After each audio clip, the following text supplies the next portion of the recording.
Now for our What in the World segment. What got my attention this week was this photograph, which inspired this one, and this one, and this one, and this one, and perhaps thousands more. Why are all of these men dressed like women? The first photograph you saw is of Majid Tavakkoli, a student protester in Iran.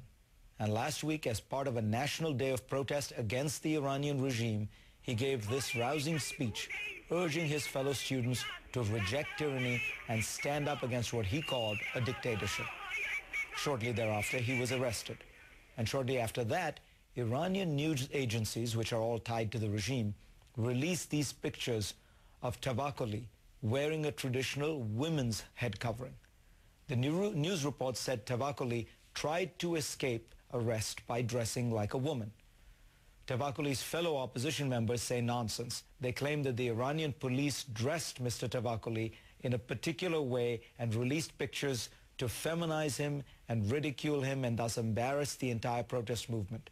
In solidarity with Tavakkoli, men from across Iran and around the world have been dressing themselves the same way, taking pictures and uploading them to the internet.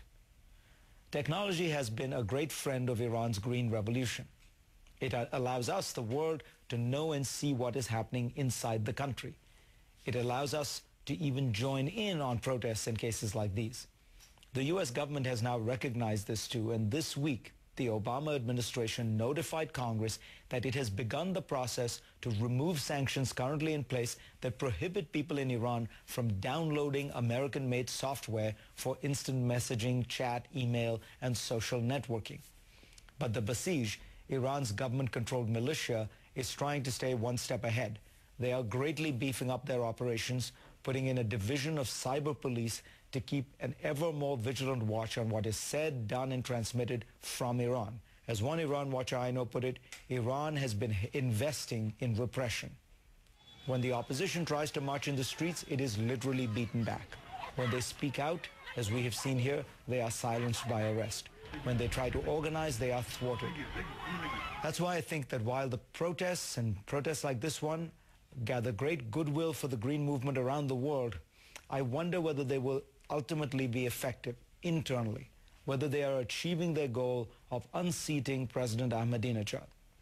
I spoke recently with Farhad Khoskovar, a Frenchman of Iranian origin who is now a very distinguished professor in Paris, and he told me that he holds the green movement in great esteem. It is the first large-scale democratic movement in the Muslim world.